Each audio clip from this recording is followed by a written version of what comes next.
House Resolution 21, expelling Delegate Mike Caputo from membership in the West Virginia House of Delegates. We should and must condemn his behavior in terms strong enough to exact the requisite justice, to give the gentleman pause to consider the gravity of his offense, and to convince others who might be inclined to engage in such behavior that the price for the offense is too high to bear.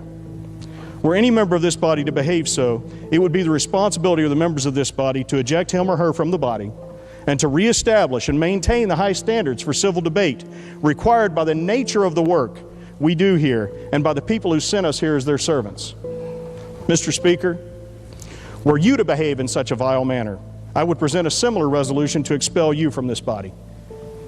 My hope and expectation is that were I to so behave, this body would immediately expel me for the good of our people and for the defense of our Constitution. In fact, sir, were I to so behave, my colleagues would not need to exercise their right to expel me.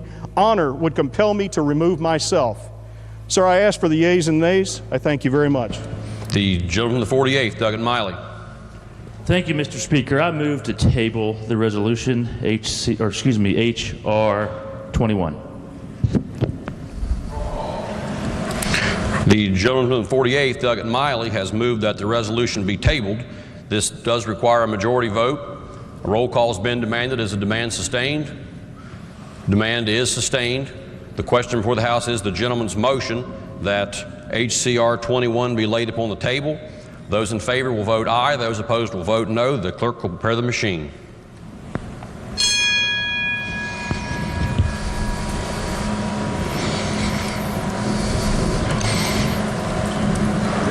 Has every member voted? If so, the clerk will close the machine and ascertain the result. On this question, there are 65 ayes, 35 nays. A majority having voted in the affirmative, the chair declares the motion adopted. Is there further unfinished business? House Resolution 20, censuring Delegate Mike Caputo of the West Virginia House of Delegates. It doesn't matter really what happened to me, but as a group of human beings, it should matter to all of you. And I'm going to speak to the ladies on the other side of the aisle.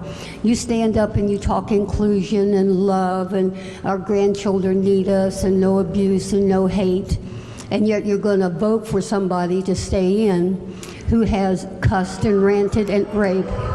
Gentleman may state his point.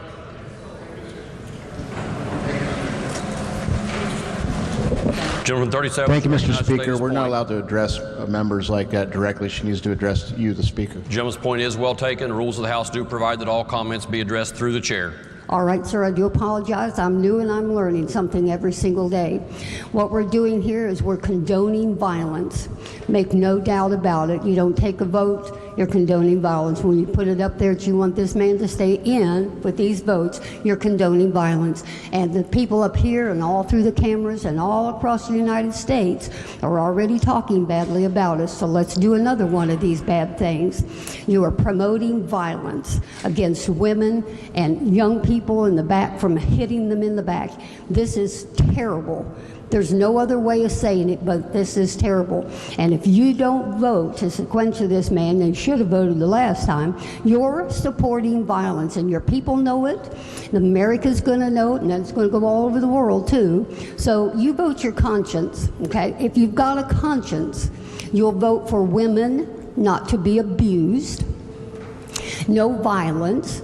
You know, you can speak whatever you want to. We've had people come over and cuss us out over here, and we didn't file anything on them. So free speech is free speech. But when you put your hands on somebody twice, two separate people within 3 minutes, you got some consequences coming, and I'm going to guarantee you they're coming. Gentleman the 12th, Douglas Westfall. Thank you, Mr. Speaker. I move we table House Resolution 20. The gentleman from the 12th moves that House Resolution 20 be laid upon the table. A roll call has been demanded. Is the demand sustained?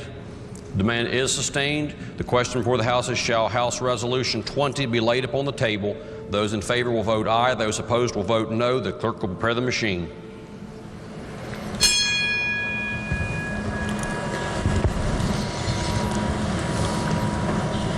Has every member voted? If so, the clerk will close the machine and ascertain the result. On this question, there are 62 ayes, 38 nays. A majority having voted in the affirmative, the chair declares the motion adopted. Is there further unfinished business?